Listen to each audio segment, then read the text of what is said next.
More news coming in this morning. The Chief Minister of Telangana has attacked the Prime Minister on the BJP-TDP alliance. Revanth Reddy has said today the Prime Minister Modi is saying that they will get 400 seats. If you get 400, then what is the need of an alliance with Chandrababu Naidu and Naveen Patnaik? If your rule is good, you are meeting one in every state. In Maharashtra, you've divided Shiv Sena and NCP. You went to Karnataka, worked hand in glove with Devagowda, and went to Andhra and joined hands with Naidu.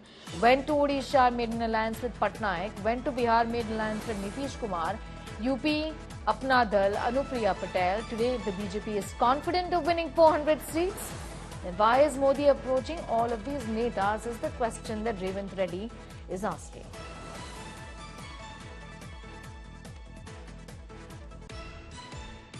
ఈ 400 సీట్లు వస్తాయి అంటుండు. 400 సీట్లు వస్తే పొత్తు పెట్టుకోనికి చంద్రబాబు నాయుడు ఎందుకు, ఒరిస్సాలో నవీన్ పట్నాయక్ ఎందుకు? నీకు నీ సంసారం చక్కగా ఉంటే ప్రతి రాష్ట్రంలో ఒక్కొక్కరిని కలుస్తున్నావు కదా. మహారాష్ట్రలో శివసేనను చీల్చినావు, ఎన్సీపీని చీల్చినావు, కర్ణాటకలో పోయి దేవగౌడతో పొత్తు పెట్టుకున్నావు, ఆంధ్రప్రదేశ్ లో పోయి చంద్రబాబు నాయుడుతో పొత్తు పెట్టుకున్నావు, ఒడిశాలో పోయి నవీన్ పట్నాయక్ తో పొత్తు పెట్టుకున్నావు, బీహార్ లో పోయి నితీష్ కుమార్ తో పొత్తు పెట్టుకున్నావు, ఉత్తరప్రదేశ్ లో పోయి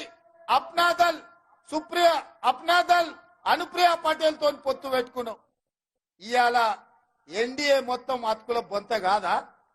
ఇవాళ నిజంగానే నరేంద్ర మోడీ భారతీయ జనతా పార్టీ 400 సీట్లు గెలిచేటట్టుంటే ఈ అతుకుల బొంత ఎందుకు కడుతుండో, ఇంతమందిని ఎందుకు అడుక్కుంటుండో ఒక్కసారి ఆలోచన